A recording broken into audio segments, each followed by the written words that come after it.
Hello दोस्तों, स्वागत है आप सभी लोगों का राजस्थान एकेडमी पर।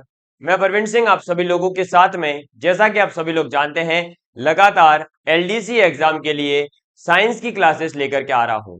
और आप सभी लोग इन क्लासेस को अच्छे से देख भी रहे होंगे, नोट्स भी बना रहे होंगे और साथ ही साथ इन क्लासेस को अपने प्यारे प्यारे दोस्तों के साथ में, छोटे भाई बहनों के साथ में शेयर भी जरूर कर रहे होंगे।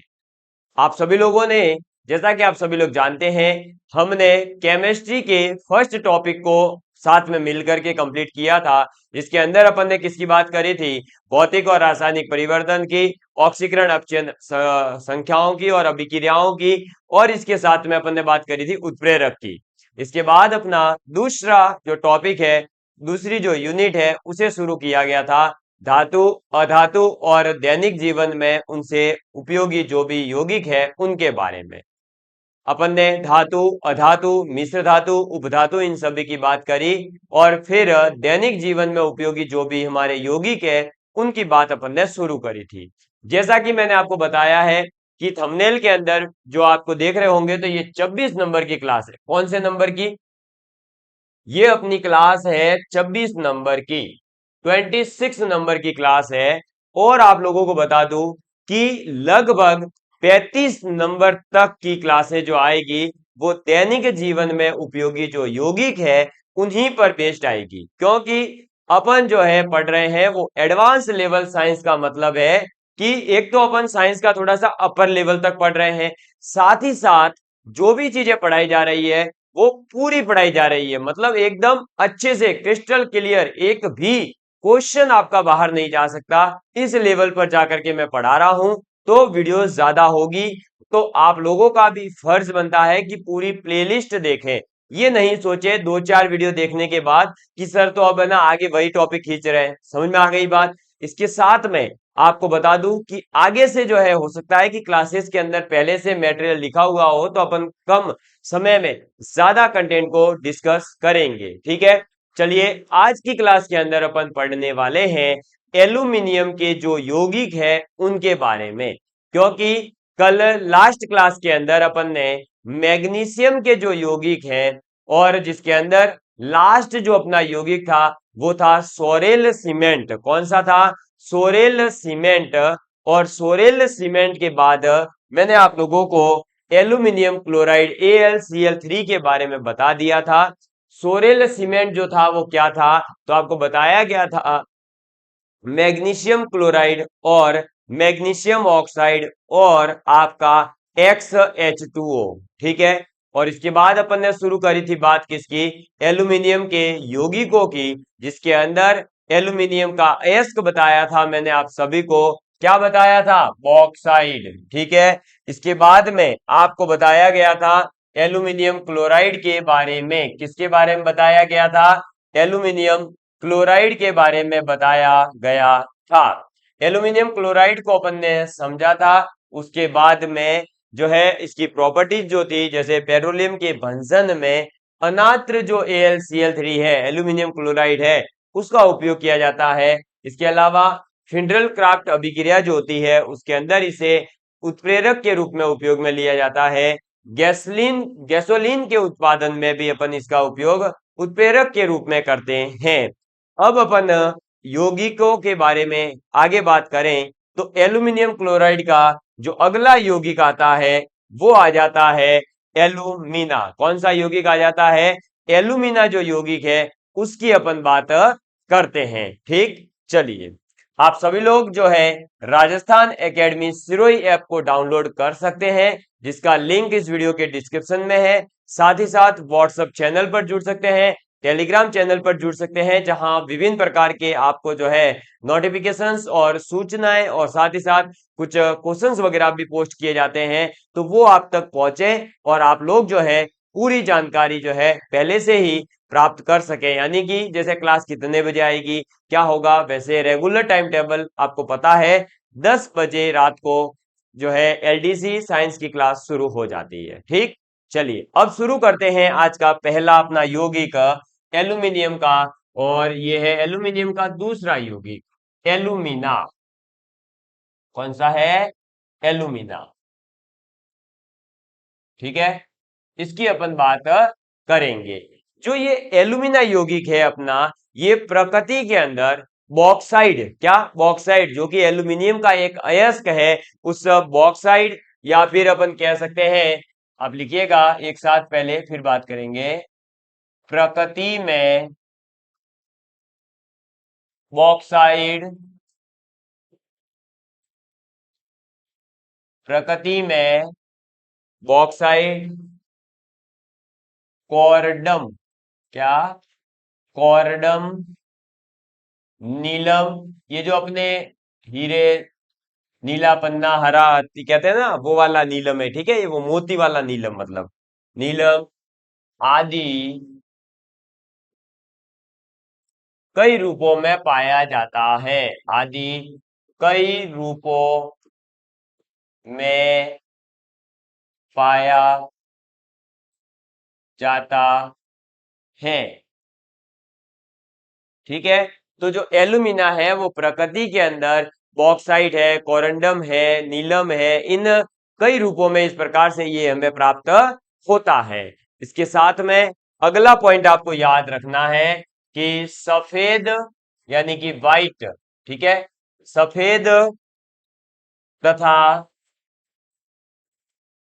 सफेद तथा बेरवेदार, कैसा बेरवेदार, रवेदार मतलब जो है ना रेशम टाइप का होता है, तो बेरवेदार चूर्ण यानी कि पाउडर होता है। ये कैसा होता है, तो ये सफेद और बेरवेदार चूर्ण होता है, और ये आपका जल में घुलनशील है। जल के अंदर ये क्या है, घुलनशील है, क्या है, घुलनशील है, यानी अपन इसको जो है पानी में घोल सकते हैं, तो घुलनशील है। क्लियर, ये चीज आपको याद रखनी है कि ये सफेद कलर का होता है, बेरवेदार चूर्ण होता है, और जल में ये घुलनशील होता है, यानी जल में जब आप इसे डालोगे तो नमक की तरह एल्यूमिना भी जल में घुल जाएगा। क्लियर सभी के लिए। चलो आगे बात करेंगे।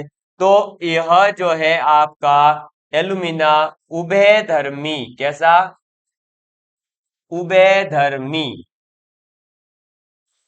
जिसके अंदर मतलब अम्ल और सार दोनों ही प्रकार के गुण पाए जाते हैं, तो यह उभयधर्मी ऑक्साइड है। और आपसे इस प्रकार का क्वेश्चन पूछा जा सकता है कि निम्नलिखित में से कौन उभयधर्मी है, तो वहां आप याद रखना कि एल्यूमिना जो है वो एक उभयधर्मी ऑक्साइड है। क्लियर, ये पॉइंट याद रखिएगा, इस प्रकार के क्वेश्चन पूछे गए हैं और आपसे पूछे भी जा सकते हैं कि निम्नलिखित में से कौन सा ऑक्साइड उभयधर्मी है। तो आपको ध्यान होना चाहिए कि जो एल्यूमिना है वो एक उभयधर्मी ऑक्साइड होता है। क्लियर, चलो आगे बात करते हैं, इसके उपयोगों की बात करते हैं, यानी यूजेस ऑफ एल्यूमिना। तो इसके उपयोग आप लिखेंगे, और उपयोग में पहला पॉइंट आ जाता है आर्टिफिशियल रत्न बनाने में, यानी जो कृत्रिम रूप से, अगर जो कहते हैं ना हीरा रे पन्ना, वो वाला हीरा पन्ना वाले, तो जो रत्न बनाने होते हैं कृत्रिम रूप से, तब इसका उपयोग किया जाता है बनाने में। ठीक, पहला उपयोग। दूसरा जो इसका उपयोग है वो है एल्यूमिनियम, क्या, एल्यूमिनियम धातु, एल्यूमिनियम धातु बनाने में। एल्यूमिनियम धातु जब बनानी होती है तो उस एल्यूमिनियम धातु को बनाने में भी हम इस एल्यूमिना का उपयोग करते हैं।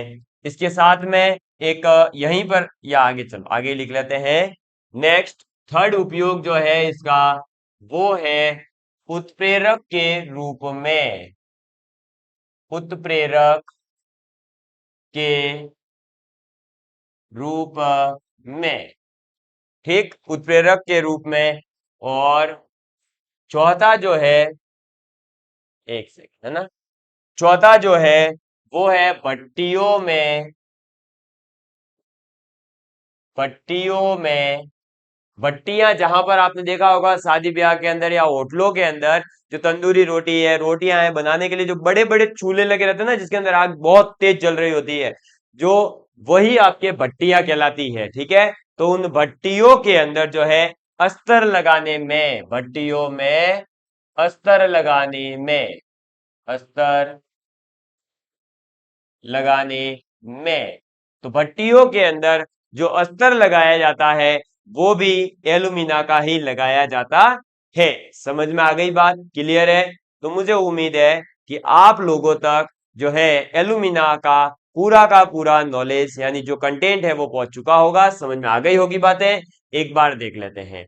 एलुमिना प्रकृति के अंदर बॉक्साइट, कोरंडम या नीलम आदि के रूप में पाया जाता है। यह सफेद कलर का होता है, बेरवेदार चूर्ण होता है, जल में यह घुलनशील होता है। पानी में आप इसे डालोगे तो ये घुल जाएगा, आपको पता नहीं चलेगा कि आपने इसमें क्या मिक्स किया था।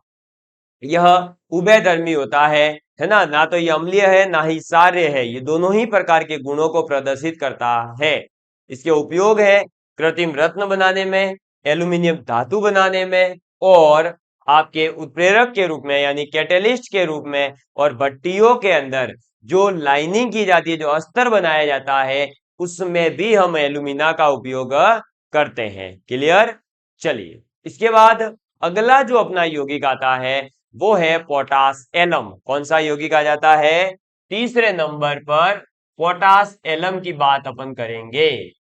तो आप लिखेंगे पोटास एलम।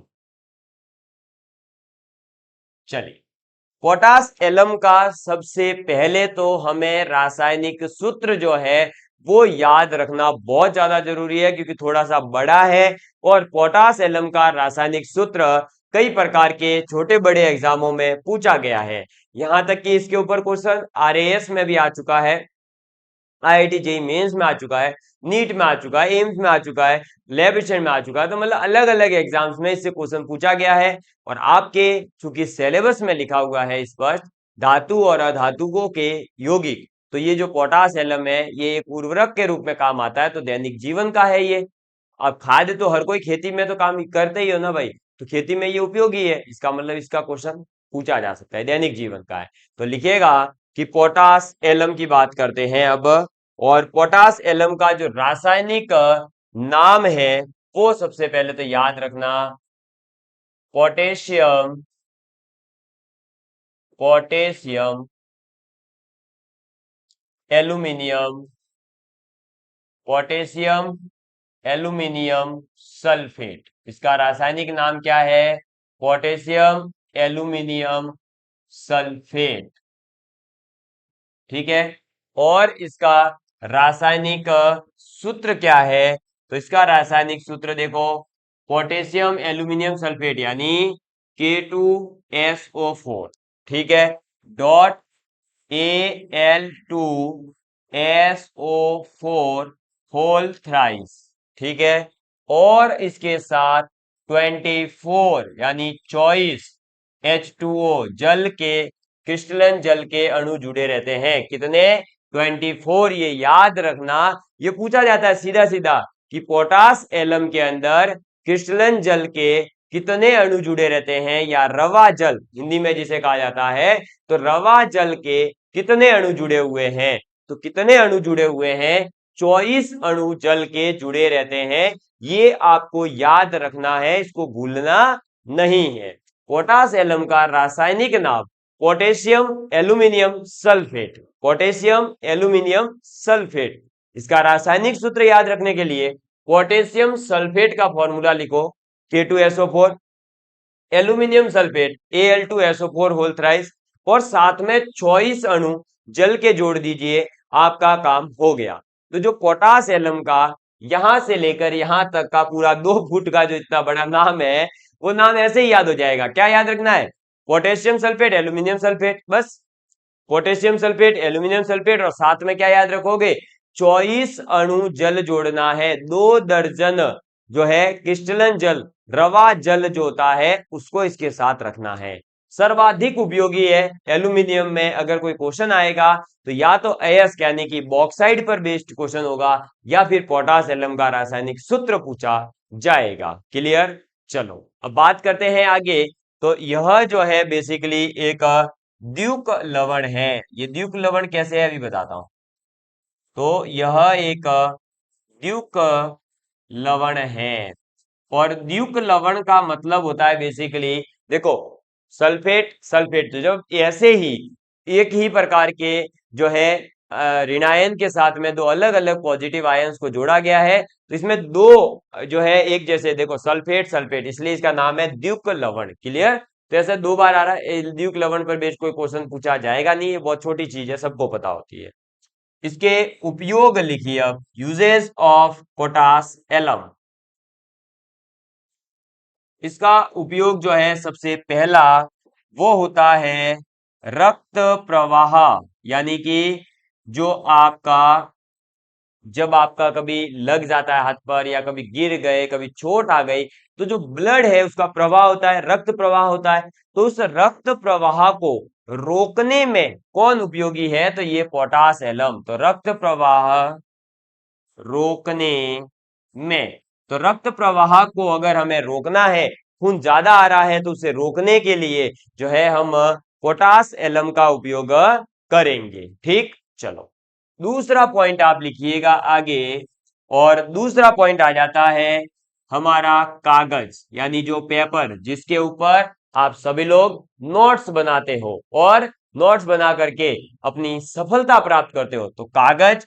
और जब आप सफलता प्राप्त कर लेते हो तो बाद में आप बढ़िया बढ़िया जूतियां पहनते हो, बढ़िया बढ़िया जूते पहनते हो, बढ़िया बढ़िया बेल्ट पहनते हो, तो वो सभी किससे बने हुए होते हैं?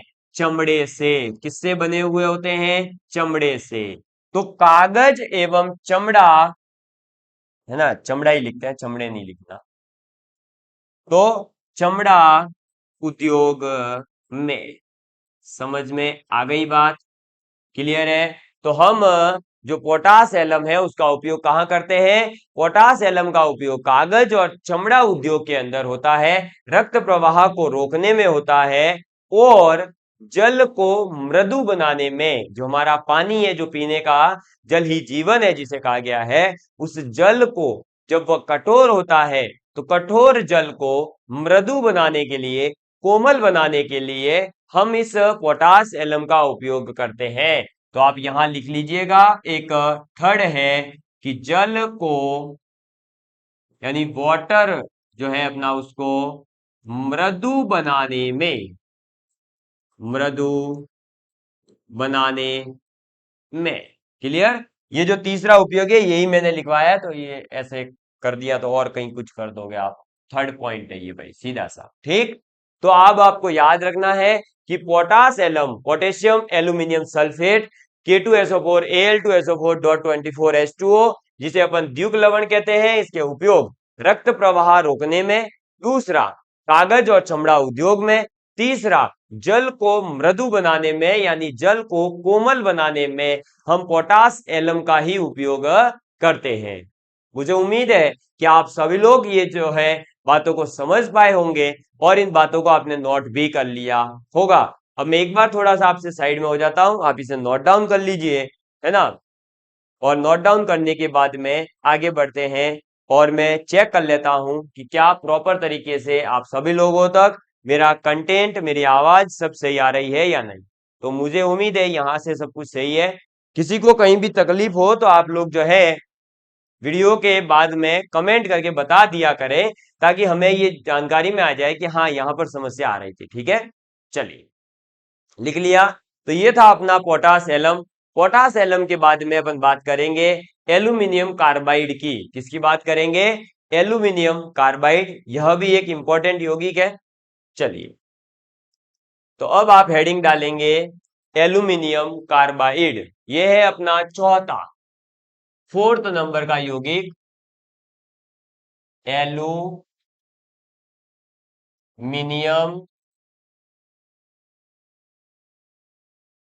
यौगिक। ठीक, किसकी बात करेंगे? अरे अच्छा, एल्यूमिनियम यौगिक लिख दिया।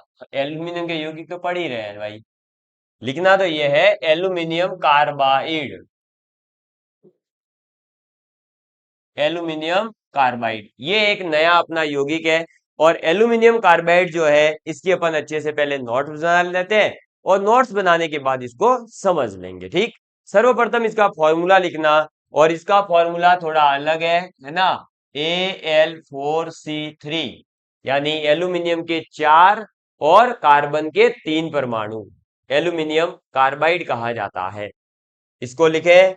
इसे जो है अपन मिथेनाइड भी कहते हैं। इसे मिथेनाइड, क्या, मिथेनाइड भी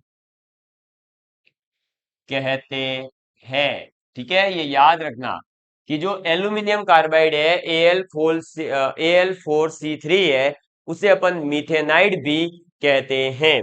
ठीक, चलो आगे बात करते हैं। Al4C3 यानी एल्यूमिनियम कार्बाइड पर, एल्यूमिनियम कार्बाइड पर जब आप जल की प्रतिक्रिया करवाते हो, किसकी, पानी की, जल की प्रतिक्रिया यानी रिएक्शन करवानी है, अभिक्रिया करवानी है, प्रतिक्रिया से मीथेन CH4, मीथेन ब्रैकेट में लिख लेना, CH4 गैस, मीथेन गैस निकलती है। और यह क्वेश्चन आपसे पूछा जा चुका है इससे पहले के एग्जाम में। ठीक है, तो आप इसे जरूर याद रखें, पूछा जा सकता है वापस से कि जो हमारा एल्यूमिनियम कार्बाइड है Al4C3, उसके ऊपर जब जल की अभिक्रिया की जाती है यानी H2O के साथ में अभिक्रिया करवाते हैं, तो हमें एक कार्बनिक यौगिक, ये देखो कितना एक यूनिक कॉम्बिनेशन है, Al4C3, ये एक क्या है, अकार्बनिक रसायन है, अकार्बनिक कंपाउंड है। और अकार्बनिक रसायन की अभिक्रिया जब हम जल के साथ करवा रहे हैं, जल मतलब H2O, H2O के साथ करवा रहे हैं, तो हमें मिल क्या रहा है, बहुत यूनिक चीज मिल रही है। ये ध्यान रखो, ये चीजें ही काम आएगी आगे। ये आपका क्या बन रहा है, एक कार्बनिक यौगिक है। तो ये आप यहां पर याद रख सकते हैं कि ये मीथेन जो है एक कार्बनिक यौगिक है। क्या है, कार्बनिक यौगिक है। ठीक है, और अभिक्रिया किसकी हुई थी, अकार्बनिक रसायन की, Al4C3 का एल्यूमिनियम कार्बाइड। एल्यूमिनियम कार्बाइड की जब जल से अभिक्रिया होती है, कौन सी गैस निकलती है, तो कहीं के दिमाग में आएगा हाइड्रोजन गैस निकाल देगा, कोई ऑक्सीजन गैस निकाल देगा, वो कार्बन डाइऑक्साइड। लेकिन मीथेन गैस तक जो पहुंचेगा वो वही विद्यार्थी होगा जिसने ये चीज पढ़ रखी है। ठीक है, तो इसलिए तुक्के भी मारते हैं तो कब गलत होते हैं, जब ऐसे क्वेश्चन पूछे जाते हैं। अब बताओ, अधिकतर अभिक्रियाओं में क्या होता है, ऑक्सीजन गैस निकलती है, कार्बन डाइऑक्साइड गैस निकलती है, हाइड्रोजन गैस निकलती है। लेकिन ये तो भाई साहब मीथेन गैस, कार्बनिक कंपाउंड सीधा निकल रहा है। ये बहुत यूनिक चीज है, ये याद रखना, पूछी जा सकती है। ठीक है, चलो इसके बाद में नया जो यौगिक है एल्यूमिनियम कार्बाइड के बाद में, वो है एल्यूमिनियम हाइड्रोक्साइड। चलिए, ये तो कोई ज्यादा इतना विशेष है नहीं। ठीक है, चलो पांचवे की बात करते हैं अब। पांचवा अपना कौन सा आ जाता है, एल्यूमिनियम हाइड्रोक्साइड, और ये ज्यादा पूछा तो जाएगा नहीं। Aluminium, aluminium hydroxide, hydroxide. ठीक है, किसकी बात करेंगे, एल्यूमिनियम हाइड्रोक्साइड की बात करेंगे। एल्यूमिनियम हाइड्रोक्साइड का जो सूत्र है सबसे पहले तो हमें वो पता होना चाहिए। तो AlOH होल थ्राइस क्या होता है, Al ब्रैकेट OH और ब्रैकेट बंद होल थ्राइस। क्लियर, क्योंकि आपको पता है एल्यूमिनियम के ऊपर +3 चार्ज होता है, OH के ऊपर -1 होता है। जो 1 है वो यहां लग गया और 3 है वो इधर चला गया। ये मैंने आपको बता दिया है, छोटा सा कॉन्सेप्ट कैसे कन्वर्जन करते हैं, तो बार बार नहीं बताऊंगा। अब आप आगे लिखेंगे इसके अंदर, इसका जो उपयोग है एक विशेष, वो है कपड़ों को, जो हमारे क्लोथ्स है ना, जो हमारे पहने हुए, जैसे देखो मैंने ये ब्लैक शर्ट पहन रखा है, आपने भी कोई ना कोई तो कपड़े पहन रखे होंगे, हैं कोई नंगा तो नहीं पड़ रहा है रे, ध्यान रखियो, नंगा नहीं पड़ते। पढ़ाई करते वक्त प्रॉपर तरीके से कपड़े पहन करके और टेबल कुर्सी लेकर के फिर पढ़े। ऐसे नहीं कि अंगड़ाई ले रहे हो ने कोई है ना, बढ़िया ला चल लगा देता हूँ राजस्थान एकेडमी पिक्चर और लगा दिया वीडियो ना, हाँ हाँ अच्छा अच्छा सर ठीक है, ठीक ठीक सर मैसेज आया मैं तो बंद कर रहा हूँ। ऐसे नहीं भैया, ऐसे पढ़ोगे तो सिलेक्शन नहीं होगा, सीधी सी बात बता रहा हूँ, ठीक है। तो आगे लिखे, कपड़ों क्यों, कपड़े जो होते हैं ना उनको अदाह्य। अभी इसका ये हिंदी जो यूज हो रहा है ना ये बहुत शानदार वाली है, ये पूछा जा सकता है कि ये है क्या, अभी बता रहा हूं मैं। पर अदाह्य बनाने, अदाह्य का मतलब देखो, दाह का मतलब क्या होता है, आग लगाना। अदाह्य मतलब आग नहीं लगने वाला, यानी ऐसे कपड़े जिसके अंदर आग नहीं लगे। और इस एल्यूमिनियम हाइड्रोक्साइड की तो पता नहीं खोज कब हुई है, लेकिन हमारा इतिहास, होलिका दहन जिसके लिए हम करते हैं, आपको पता होगा भक्त प्रहलाद की जो गुहा थी उसके पास में जरूर ऐसे वस्त्र थे जिसे अगर वो पहन करके जो है अग्नि के अंदर बैठेगी तो वो जलेगी नहीं। तो वहां पर उन कपड़ों को बनाने में मुझे ऐसा लग रहा है कि भगवान ने एल्यूमिनियम हाइड्रोक्साइड का ही उपयोग किया था। क्योंकि जो कपड़ों को अदाह्य बनाया जाता है, क्या, कपड़ों को जब अदाह्य बनाया जाता है यानी कि जिसके अंदर आग नहीं लगे, तो ऐसे कपड़े बनाने के लिए हम किसका उपयोग करते हैं, एल्यूमिनियम हाइड्रोक्साइड AlOH3 का ही उपयोग करते हैं। तो आगे लिखिए, कपड़ों को अदाह्य बनाने यानी आग, आग में न जलने वाले, न जलने वाले, ठीक है, आग में न जलने वाले और जलरोधी, क्या, जल के विरोधी, जल रोधी कपड़ों, जलरोधी कपड़ों को तैयार, तैयार करने में, ठीक है। ये चीज याद रखना कि जब अगर कपड़ों को आप आग में नहीं जलने वाला बनाना चाहते हैं या जल का विरोधी बनाना चाहते हैं, तो फिर आप उस कपड़ों का बनाने में जो है एक एल्यूमिनियम का यौगिक भी उपयोग करेंगे, और वो एल्यूमिनियम का यौगिक होगा एल्यूमिनियम हाइड्रोक्साइड जिसे अपन AlOH होल थ्राइस कहते हैं, ठीक है। तो ये आप इसे एक बार नोट डाउन कर लीजिए। फिर अपन एल्यूमिनियम हाइड्रोक्साइड के बाद में एल्यूमिनियम सल्फेट की बात करते हैं, और एल्यूमिनियम सल्फेट भी एक महत्वपूर्ण यौगिक है अपना जो आगे अपने काम आता है, ठीक है। मैं भी पानी वानी पी लूं भाई, है ना, ज्यादा ही चिल्ला लिया। लिखो लिखो भाई, है ना, पढ़ना बहुत जरूरी है, हो सकता है आज की लॉन्ग क्लास ले लूं मैं ना, 1 आवर की सोच रहा हूँ।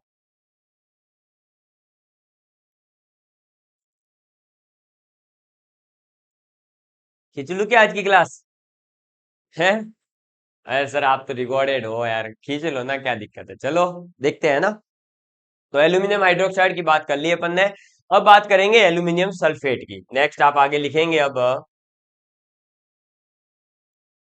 एल्यूमिनियम सल्फेट क्या है, एल्यूमिनियम सल्फेट, और ये है एल्यूमिनियम का 6 नंबर का यौगिक, एल्यूमिनियम सल्फेट, ठीक। एल्यूमिनियम सल्फेट का सबसे पहले हमें रासायनिक सूत्र पता होना चाहिए, क्योंकि इसके सूत्र में भी क्रिस्टलन जल आता है, और कितना आता है, तो 18। तो लिखिएगा एक बार, एल्यूमिनियम सल्फेट की बात कर रहे हैं, Al2SO4 whole thrice dot 18H2O, clear. किसकी बात कर रहे हैं, एल्यूमिनियम सल्फेट की। एल्यूमिनियम सल्फेट का रासायनिक सूत्र होता है, हाँ ये ब्लर जो होता है ना बीच में, ये ऑटो फोकस है, टेंशन नहीं लेना है, ऑटोमेटिक सही करता है वो। Al2SO4 whole thrice dot 18H2O, ये है एल्यूमिनियम सल्फेट का रासायनिक सूत्र, केमिकल फॉर्मूला जो आपको याद रखना है। इसके बाद बात करते हैं, तो इसे अपन हेयर सॉल्ट, हेयर सॉल्ट भी कहते हैं। ठीक है, हेयर सॉल्ट यानी बालों का लवण भी कहते हैं। नेक्स्ट पॉइंट आप लिखेंगे आगे इसके उपयोग के बारे में। तो इसके उपयोग में सबसे पहला जो उपयोग होता है वो कपड़ों की चपाई, यानी कपड़ों के ऊपर जो अलग अलग प्रकार की डिजाइन्स वगैरह होती है ना, उसमें तो कपड़ों की चपाई, कपड़ों की चपाई और रंगाई में, कपड़ों की चपाई और रंगाई में। ठीक, इसके बाद में रंग बंधक, रंगाई में रंग बंधक। और रंग बंधक का मतलब क्या होता है अभी लिखवा रहा हूं। रंग बंधक को इंग्लिश में कहा जाता है मोरडेंट, यानी जो कलर ज्यादा लाएगा आपके, बेसिकली मोरडेंट। ठीक है, तो कपड़ों की रंगाई में, क्लियर। एक सेकंड आप है ना रुकिएगा, एक सेकंड है ना, एक सेकंड। ये वायरिंग कभी कभार माइक पे आवाज कट हो जाती है तो बता दीजिएगा, है ना, सही आ रही होगी वैसे अब। ठीक है, तो इसका जो उपयोग है वो हम कपड़ों की छपाई और रंगाई में रंग बंधक के रूप में, मोरडेंट के रूप में करते हैं, के रूप में। ठीक, दूसरा पॉइंट आप इसका लिखेंगे, जो एल्यूमिनियम सल्फेट है Al2SO4 whole thrice dot 18H2O, इसका उपयोग अपन फिटकरी, और फिटकरी का उपयोग कहाँ किया जाता है अभी बता रहा हूं मैं। फिटकरी बनाने में, देखिए फिटकरी जो है उसको बनाने में अपन एल्यूमिनियम सल्फेट का उपयोग करते हैं Al2SO4.18H2O का। इसे अपन हेयर सॉल्ट भी कहते हैं। और यह जो है कपड़ों की चपाई और रंगाई में रंग बंधक यानी मोरडेंट के रूप में भी काम आता है, और फिटकरी बनाने में। फिटकरी जब इसका उपयोग किया जाता है ना, इस फिटकरी को बनाने में, फिटकरी का उपयोग कहाँ किया जाता है मैं आपको बता दूं। जैसे आप देखो सेविंग करते होंगे, है ना, तो सेविंग करते वक्त जब ब्लडिंग हो जाती है कभी कभी, तब हम जो घिसते हैं ना वो व्हाइट कलर का जो पत्थर होता है, पहले लगता था कि पत्थर है, छोटी क्लास में जब होते हैं अपन तो लगता है ये तो पत्थर ही है, पर उसको जब टेस्ट करते हैं तो एकदम अलग ही टेस्ट आ जाता है। फिर पता चलता है कि ये क्या है, कुछ अलग है, पत्थर तो नहीं है, तो वो होता है एक फिटकरी ही। ठीक है, इसके साथ साथ फिटकरी का उपयोग जो ये आप आलू चिप्स खाते हैं, इन आलू चिप्स को बनाने में भी किया जाता है। क्योंकि जो मेरी परम पूजनीय माता जी है, वो घर पे जो है आलू चिप्स खुद बनाती है हमारे घर पे, तो इसलिए मैंने देखा है कि उस आलू चिप्स को बनाने में भी हम इस फिटकरी का उपयोग करते हैं। इसके अलावा मेरी माता जी साबूदाने के जो खिचिए होते हैं ना, डॉट डॉट्स, जो आपने देखा होगा साबूदाना, जो हमारी प्यारी बहनें हैं जो उपवास रखती है, व्रत रखती है, उस समय जो साबूदाने की खिचड़ी वगैरह खाते हैं, तो उसी समय व्रत के अंदर साबूदाने की खिचियों को भी खाया जा सकता है, और उन खिचियों को बनाने में भी इस फिटकरी का उपयोग कहीं ना कहीं जो है होता है। ये बहुत छोटी मात्रा में डाला जाता है जिससे कि ये खराब नहीं होते बेसिकली। ठीक है, तो ये है अपने एल्यूमिनियम सल्फेट के उपयोग, और एल्यूमिनियम सल्फेट के उपयोग में जो फिटकरी बनाने में करते हैं उस फिटकरी के उपयोग भी मैंने बता दिए डेली लाइफ के अंदर। तो इस प्रकार से जो है ये एल्यूमिनियम सल्फेट आपसे पूछा जा सकता है। तो यहां पर एल्यूमिनियम के जो 6 महत्वपूर्ण यौगिक थे वो होते हैं समाप्त। और इसके बाद अब अपन बात करेंगे एल्यूमिनियम के बाद आने वाले यौगिक हैं कैल्शियम के। किसके? कैल्शियम के, जिसकी कमी से आपकी हड्डियां कमजोर हो जाती है, और उसकी कमी को पूरा करने के लिए अपन केलों को खा सकते हैं, अंडों को खा सकते हैं, दूध पी सकते हैं। इससे अपने को जो है बहुत ज्यादा मात्रा में कैल्शियम प्राप्त होगा। समझ में आ गई बात?